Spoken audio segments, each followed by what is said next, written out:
Շնորհակալություն ազգային ժողովի հարգարժան փոխնախագահ, հարգելի պատգամավորներ, ձեր քննարկմանը ներկայացված զինվորական ծառայության եւ զինծառայողի կարգավիճակի մասին օրենքում փոփոխություններ եւ լրացումներ կատարելու մասին օրենքի նախագծի համաձայն նախատեսվում է ավելացնել պարտադիր զինվորական ծառայության մեջ գտնվող շարքային եւ կրտսեր ենթասպայական կազմերի զինծառայողներին տրվող հիմնական արձակուրդային ժամկետները, նրանց համար լրացուցիչ արձակուրդ սահմանել զինվորական երթումը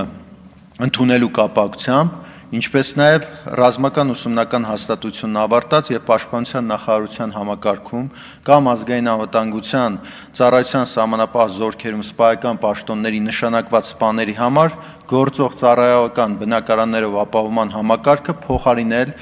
իրենց կարիքներին համահունչ հիպոթեկային վարկավորման սեփականության իրավունքով բնակելի անշարժ գույք ձեռք բերելու իրավունքով ամբողջապես պետական բյուջեի միջոցների հաշվին։ Նկատի ունենալով նաև կարգավորող հարաբերությունների կարևորությունը, կառավարությունը առաջարկում է օրենքի նախագիծը քննարկումն իրականացնել անհետաձգելի ռեժիմով։ Հարգելի պատգամավորներ, խնդրում եմ հավանություն տալ կառավարության օրենսդրության նախաձեռնությանը։ Ըստ էության այս պահի դրությամբ շարքային եւ սերժանտական կազմի համար նախատեսված է համապատասխանաբար ծառայության ընթացքում 10 եւ 15 աշխատանքային օրացիային օր արձակուրդ, օրենքի փոփոխությամբ փոփոխություն կսահմանի, որ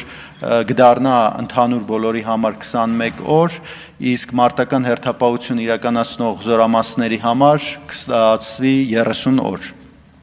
Երկրորդ մասով փոփոխություն ենք իրականացնում եւ այն կուրսանտները, ովքեր որ